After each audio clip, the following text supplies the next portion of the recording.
আসসালামু আলাইকুম ভিউয়ার্স, এই মুহূর্তে ব্রেকিং বিষয় নিয়ে হাজির হলাম। এবার যে তথ্য দিলেন ডক্টর কামাল হোসেন, ঐক্যফ্রন্টের নেতা, তিনি কিন্তু এবার আরো আলোচনার মধ্যে আসলেন। আন্দোলনে দেখা মাত্র গুলির নির্দেশ মানবাধিকারের সুস্পষ্ট লঙ্ঘন, এমন বার্তা তিনি এবার দিয়েছেন। সে সাথে কি কি আরো তথ্য দিলেন এই কোটা আন্দোলন বা এবার হাসিনের পদত্যাগ নিয়ে, সে বিষয়টি নিয়ে এক্সক্লুসিভ একটি রিপোর্ট জানতে পারবেন।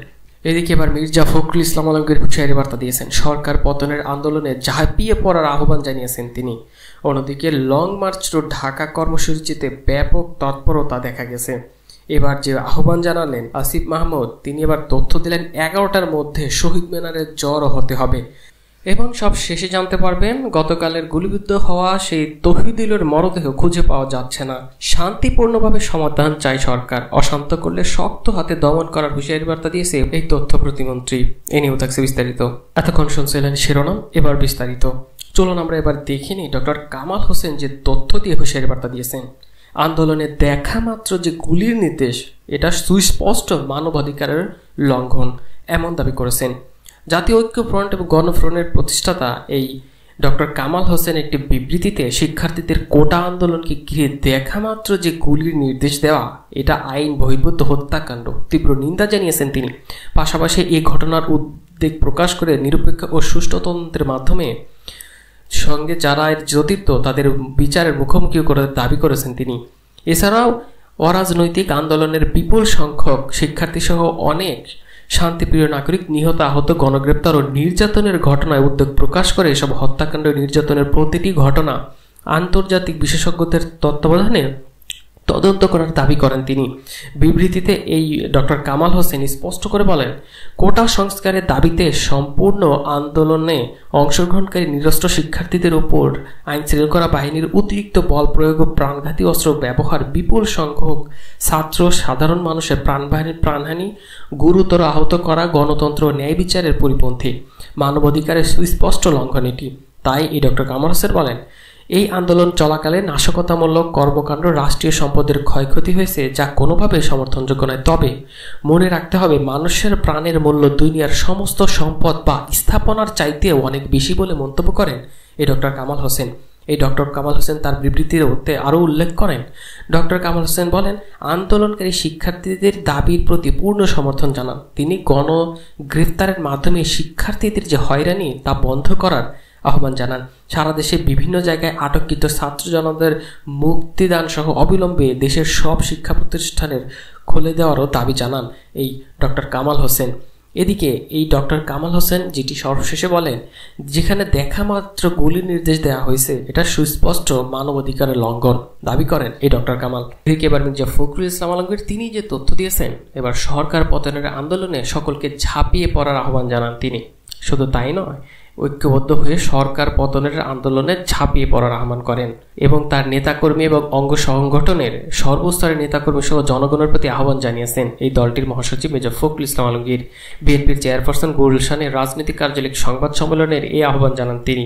ফখরুলের সঙ্গে সংবাদ সম্মেলনে উপস্থিত ছিলেন বিএনপির স্থায়ী কমিটির সদস্য মির্জা আব্বাস ও বেগম সেলিমা রহমান। এই বিএনপির মহাসচিব তিনি আরও স্পষ্ট করে বলেন, বৈষম্যবিরোধী ছাত্র আন্দোলনের তথা আপামর জনসাধারণের উত্থাপিত এক দফা ঘোষণার সঙ্গে সম্পূর্ণ একাত্মতা ঘোষণা করছে। বিএনপি জাতির এই চরম ক্রান্তি লগ্নে দেশ ও জাতির বহির্ভূত স্বার্থে গণতান্ত্রিক প্রক্রিয়ায় আপামর জনসাধারণ এবং বিএনপির অঙ্গ সংগঠনের সর্বস্তর নেতাকর্মী সমর্থকের প্রতি রাজপথে নেমে আসার ছাত্র স্বাধীনতার সঙ্গে একত্র হয়ে গণহত্যাকারী স্বৈরাচার সরকারের পতন করতে অসহযোগ আন্দোলন সফল করার আহ্বান জানাচ্ছে, এমন তথ্য দিয়ে সংবাদ সম্মেলনে তিনি প্রকাশ করেন। শত শত শহীদের রক্ত বৃথা যেতে পারে না, ইনশাআল্লাহ ছাত্র জনতার বিজয় হবেই।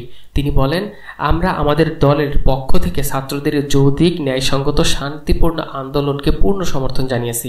আজ আমরা তাদের নতুন ঘোষণাকে সমর্থন জানাচ্ছি। এই ভয়াবহ দানবীয় খুনি শাসক গোষ্ঠীর পতনের লক্ষ্যে সকল রাজনৈতিক দল, সংগঠন, ব্যক্তি, পেশাজীবী, শ্রমিক, কৃষক সহ আপামর জনসাধারণকে ঐক্যবদ্ধ হয়ে আন্দোলনে ঝাঁপিয়ে পড়ার এই অবৈধ শেখ হাসিনা সরকারের পতন নিশ্চিত করার আহ্বান জানাচ্ছি। মির্জা ফখরুল বলেন, সাধারণ শিক্ষার্থীদের আন্দোলনে ফ্যাসিস্ট সরকারের হত্যাযোগ্য, ধ্বংসযোগ্য আড়াল করতে তথাকথিত তৃতীয় পক্ষ আবিষ্কারের জন্য সরকারের বিরামহীন এই প্রচেষ্টা চলছে, যা জনসাধারণ ঘৃণাভাবে প্রত্যাখ্যান করেছে। সরকারি প্রথম থেকে ছাত্রদের যৌক্তিক দাবি অস্বীকার করে দমন করতে প্রচেষ্টা চালিয়ে দেশকে ধ্বংস নৈরাজ্যের দিকে নিয়ে গেছে। ছাত্র আন্দোলন বলপূর্বক দমন করতে রাষ্ট্রযন্ত্রকে ব্যবহার করে চলছে নজিরবিহীন তৎপরতা। দেশে আজ অস্বাভাবিক পরিস্থিতি বিরাজ করছে। জনগণের ওপর ক্ষুব্ধ ঘোষণা করছে সরকার। চারদিকে শুধু অনিশ্চয়তা, অস্থিরতা। এই সম্পূর্ণ দায় রাষ্ট্র পরিচালনার ব্যর্থ আওয়ামী লীগ সরকারের। তিনি বলেন, শিক্ষার্থীদের বৈষম্যবিরোধী আন্দোলন দমনে, গণহত্যা, নৈরাজ্য, ধ্বংস, দমন পীড়ন দেখেছে সারা বিশ্ব এবং তা স্তব্ধ। সরকার ছাত্র, যুবক, শিশু, নারীসহ জনতাকে নির্বিচারে নির্দয়ভাবে হত্যা করে মানবতাকেও হত্যা করেছে। সরকারের মানবতাবিরোধী সন্ত্রাসী কর্মকাণ্ডের বিরুদ্ধে বিশ্ব বিবেক জাগ্রত হয়েছে। দেশ বিদেশে সরকারের ধিক্কার এবং ঘৃণিত হয়েছে। মির্জা ফখরুল বলেন, শহর থেকে গ্রাম পর্যন্ত সকল জনপদ ছাত্র জনতার বিক্ষোভ বিদ্রোহ মুখরিত। সমগ্র দেশের গণতান্ত্রিক মানুষ, সুশীল সমাজ, শিক্ষক, অভিভাবক, সাংবাদিক, আইনজীবী, লেখক, শিল্পী সমিতি সহ সকলকে এই আন্দোলনে আসার জন্য আহ্বান করেন। তিনি বলেন, দেশে আজ একটা গণ অভ্যুত্থানের সূচনা হয়েছে। ছাত্রদের বৈষম্যবিরোধী আন্দোলনে সাইদ মুগ্ধসহ শত শত নিরীহ ছাত্র, শিশু ও জনতার রক্তে অবৈধ শাসকগোষ্ঠীর হাতে রঞ্জিত হয়েছে। জনগণ এই ভয়াবহ গণহত্যার প্রতিবারে রাস্তায় বেরিয়ে এসেছে। ছাত্র, শ্রমিক, পেশাজীবী, চাকরিজীবী, মা, বোন, পিতা, শিক্ষক, সাংবাদিক, শিল্পী, লেখক, আজই সবাই এক কাতারে এসেছে।